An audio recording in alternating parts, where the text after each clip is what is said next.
Alright, we're going to take a look at the cutoff stop. The cutoff stop does have countersunk holes.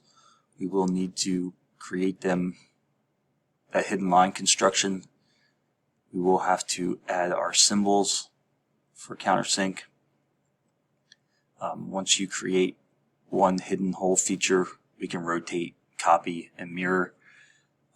Mirroring this part is symmetrical. It will help a great deal. We do have casting fillets. There is a problem with these casting fillets. The fillets are to be 1.12 radius. When you go to add that fillet on these at the end of this arm, you don't have 0.12 inches worth of material, you only have 0.06. 0.62 minus 0.5 divided by 2 will give you 0.06. To keep this feature, to create this feature, to know that this is rounded with that fillet, I made it a 0.06 radius. No, I did not note that. It is really just a shortcoming here of AutoCAD. I mean, it does make sense. There's no material here to fill it, or not enough material. But to show that feature, I did just use a 0.06 radius. We have tangent line construction. These two are parallel to each other. I got a little trick to make that happen. That arm width is 1.12. You have this auxiliary view. I would start actually here in the right side view, lay out the overall height and length. Because it's not directly given, I'd have to add a radius, a distance up, and the distance from the center of the hole up. In the end, in dimensioning, we will be breaking a dimensioning rule. I'm just alluding to it now. This is to a hidden center line, but in the right side view, you're a little congested over here. I did opt to put it here in the front view. Alright, let's get this going here. Again, I would start in this right side view, and I would actually start with the cylinders. We have an inside diameter of 0.502. We have an outside diameter of 1.12. From this auxiliary view, I know the distance over, and eventually I know the distance up to the center of the countersunk hole, and then a 0.56 to the top. So 1.75, I'm going to go up 1.82. I'm just going to make a reference mark here, and I'm going to come up another 0.56. The overall width here at the top is 0.75. I could drop this down. I don't know exactly where this is going to match up yet because I haven't made my tangent line construction, so I'm just going to drop this straight down. I am just deleting these lines so I am not overlapping lines, but I'm going to come down a distance of 175. I'm going to come in 0.38 to make this little notch on the back, and then down 0.5. From this point, I want a point of tangency. Getting that tangent symbol is turned on in my snap settings. So I am looking for that point of tangency. So the width of this arm is 1.12. You might have a little trouble. This is not a predetermined angle. I do want to get this perpendicular. So right now it's coming out perpendicular, and I know the width is 1.12. I can now make this tangent to the upper section of the circle, and then I can just extend this out until it connects to that vertical segment. This would be worth checking just to ensure that this is the correct width. But there you have that, I would say, double tangent line construction. Yes, these two are perpendicular to each other, both these points of tangency, but it does not go through the center point of that circle. They are close, which sometimes throws this off. I'm just going to clean this up. I'm just going to leave this point of reference for later on so I can align my hole. It's going to be a center line later on. But now I have the overall length, I have the overall width and the overall height. So from here, we've been using that 1.5 inch spacing in between the views. This is my furthest left point, 1.5. I know the distance for the overall height.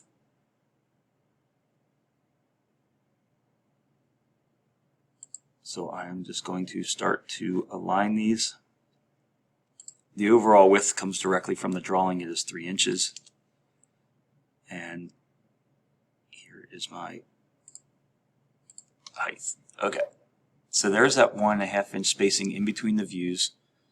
My box for my front view. And we'll start projecting out our other dimensions. 45-degree angle line for projection. Straight up. And then over. So this is 3 inches. Just ensure that it is. Uh-oh, I don't know the width. So at this point I'll just snap a line out here.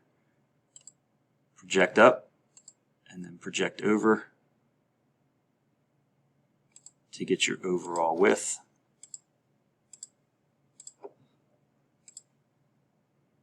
Now we'll just box this off. Okay. So by creating this right side view, I was able to project the height and the width.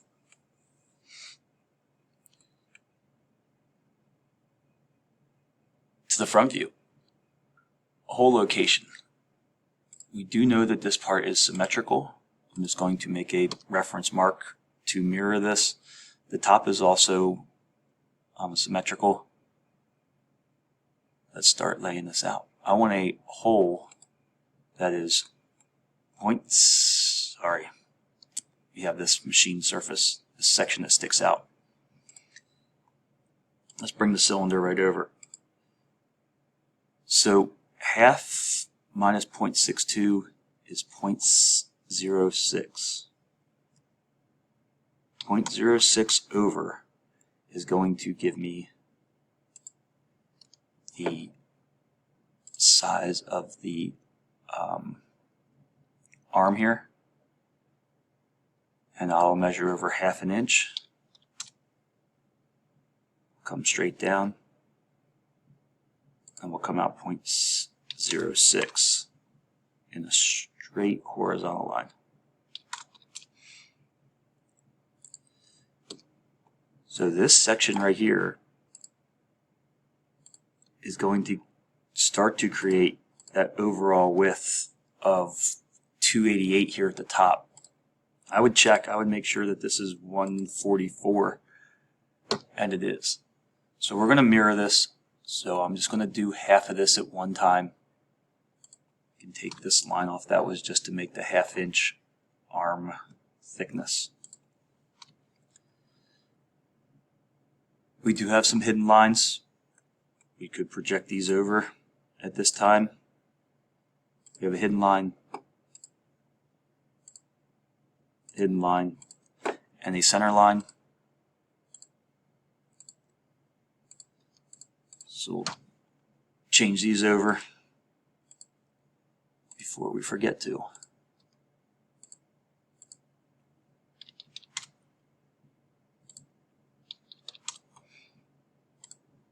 Now we'll go with our center 2. So again, we're going to mirror this. Let's just clean up this arm here for right now. We have this point of tangency that comes directly across. So this is where it's going to fade out.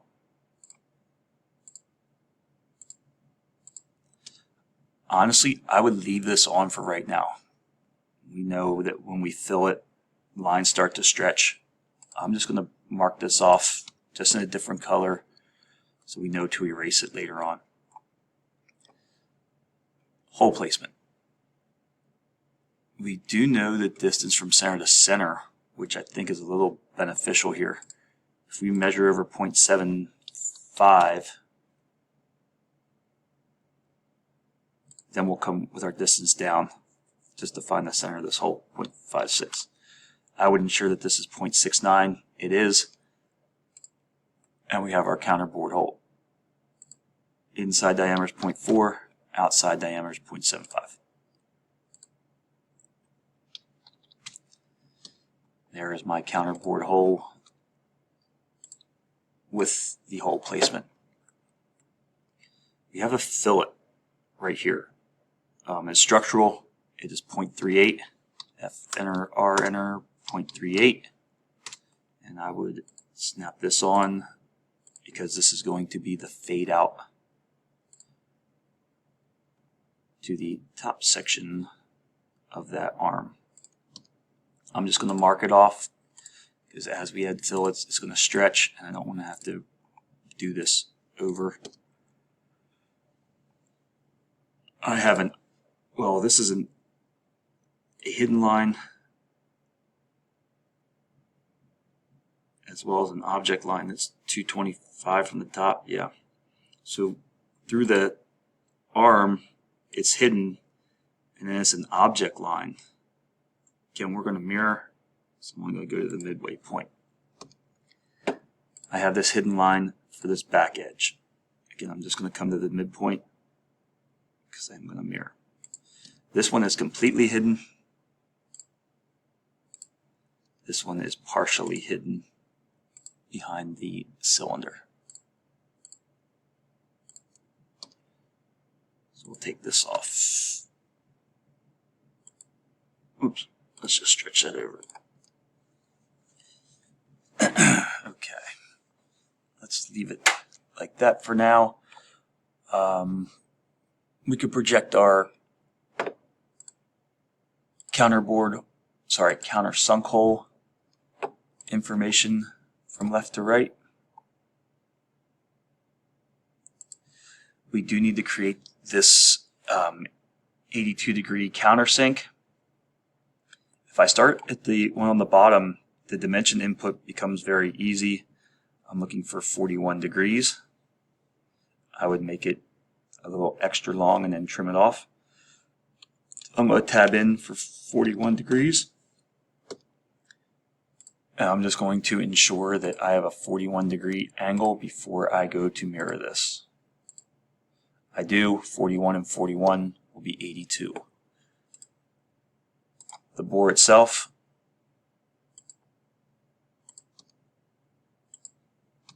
I can now stretch this back to this point of intersection. I can mirror. I guess we should make them hidden first. Let's put the edge of the counterbore on. So these will all be hidden, and we can mirror this.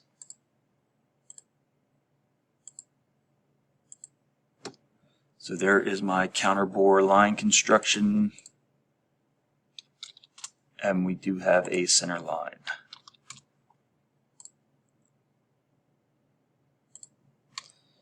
Okay. We can copy this to the top view.